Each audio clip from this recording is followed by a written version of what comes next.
भाव जो बदलाव आप देख रहे हैं, जो लोग जिस तरीके से आह्लादित हैं, एक उत्सुकता देखने को मिल रही है, जो बदलाव हम देख रहे हैं, जो मानस बदल रहा है देश का, लोगों का।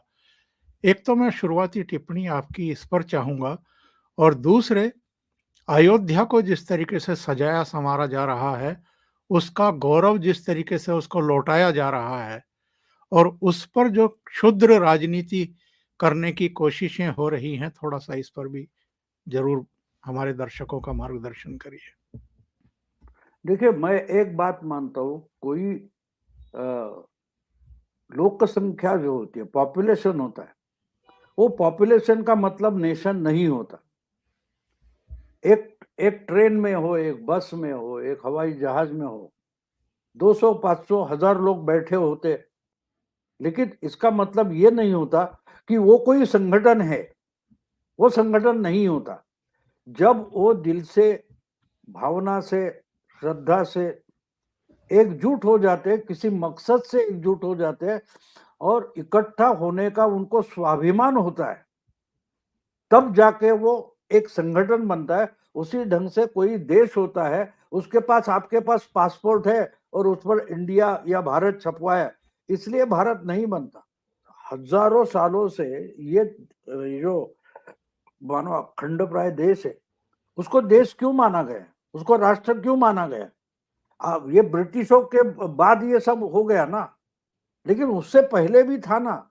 हमारा पहराव है, हमारा खान पान है, ये सब में एक सुसूत्रता थी, थोड़ा थोड़ा फर्क था, लेकिन एक दूसरे के प्रति जो सम्मान था और हम सब एक है, ये जो भावना थी, वो राष्ट्र था और उसको स्वाभिमान बोलते। अगर वो आपको जुड़ने वाला, जोड़ने वाला स्वाभिमान नहीं रहेगा, तो राष्ट्र नहीं बनता, कोई संगठन नहीं बनता, कोई समाज नहीं बनता।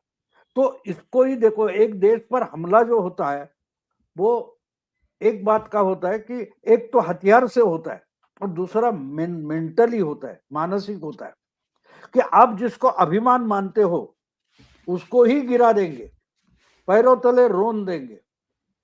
तो आप जितने हार जाते हो, हम जो सोचते कि भाई 150, 300, 500 साल हम गुलामी थे, गुलाम मतलब क्या था? कोई बाबर आया या और कोई मुस्लिम राजा आया, लोधी आया, अब्दाली आया, खिलजी आया, उससे हम गुलाम नहीं होते। जब हम अपने अभिमान को लज्जास्पद मानने की परिस्थिति होती है ना, उससे इंसान गुलाम होता है। क्योंकि जीना, नहीं तो हमारे घर में हम पालतू जानवर होते हैं, कुत्ता होता है, बिल्ली होती है, बैल होता है, सब होते हैं, उनको अभिमान नहीं होता। तो फर्क ये है कि ये जो आस्था की और अभिमान की, स्वाभिमान की जगह होती है, तो उसको गिराना का मतलब होता है कि आपको गुलामी में ढकेल देना। आज जो कोई यहाँ मुस्लिम है, वो को बाबर लेके नहीं आया, ये यहाँ के है, इनकी पीढ़ी जात। अभी कुछ दिन पिछले हफ्ते आरिफ अजाकिया जो कराची के पूर्व मेयर रहे, उनसे बातचीत हुई, मेरे मिले, हमको मुंबई में आए थे, तो वो बोले कि सोमनाथ हमारा पुरखों का है। और जब मैं पाकिस्तान छोड़कर बाहर गया और हिस्ट्री पढ़ी बाहर जाके, तो जो पाकिस्तान की हिस्ट्री बताई जाती है वो नहीं थी। और मेरे ध्यान में आ गया, समझ में आ गया कि अरे मैं किसको आइडल मानता हूँ? मैं बाबर को मानता हूँ, मैं घोरी को मानता हूँ, जिसने मेरी दादी परदादी के परदादी पर बलात्कार किया है, मैं उसको आइडल मानता हूँ। इसकी शर्म आई और मैं अपने जड़ ढूंढते ढूंढते इंडिया तक पहुंच गया।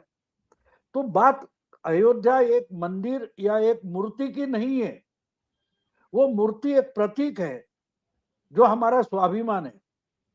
तो फिर से इसको पुनरुत्थान जिसको बोलते हैं, उसके पहले स्वाभिमान जरूरी होता है। वो मोदी स्वाभिमान लौटा रहे, एक मंदिर खड़ा नहीं कर रहे।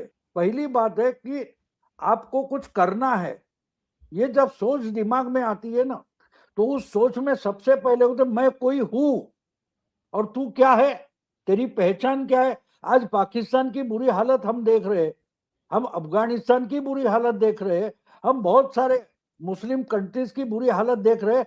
क्योंकि वो अपनी पहचान भूल गए, वो क्या है। मैं अभी ये अलग सब्जेक्ट है, लेकिन देखो सऊदी अरेबिया जहां इस्लाम का सबसे बड़ी 2 जगह मानी जाती है, मक्का मदीना, वहां का सुल्तान अब अरब नेशनलिज्म ढूंढने शुरू कर रहा है। क्यों? क्योंकि बोले ये कल्चर हमारा नहीं है, हम अरब लोग हैं, हमारा भी हजारों साल पुराना कल्चर है, 1400 साल पुरानी संस्कृति नहीं है, उससे पहले से हमारी संस्कृति है, जिसकी हमें शर्म महसूस की गई। यानी वो खुद को सबसे बड़ा मुस्लिम मानता है, मुस्लिम जो धर्मस्थल है उसको रक्षक माना गया है, कस्टोडियन माना गया है, उसको उसकी शर्म लग रही है आज। क्यों? क्योंकि उसका जो अरब ओरिजिनल स्वाभिमान है उसको लज्जास्पद बनाया गया। 1400 साल बाद वो फिर अपनी जड़ें ढूंढ रहे, तो हम तो 500 साल की बात कर रहे। तो मान लो कि ये मंदिर का प्राण प्रतिष्ठा नहीं है, ये राष्ट्र की प्राण प्रतिष्ठा है।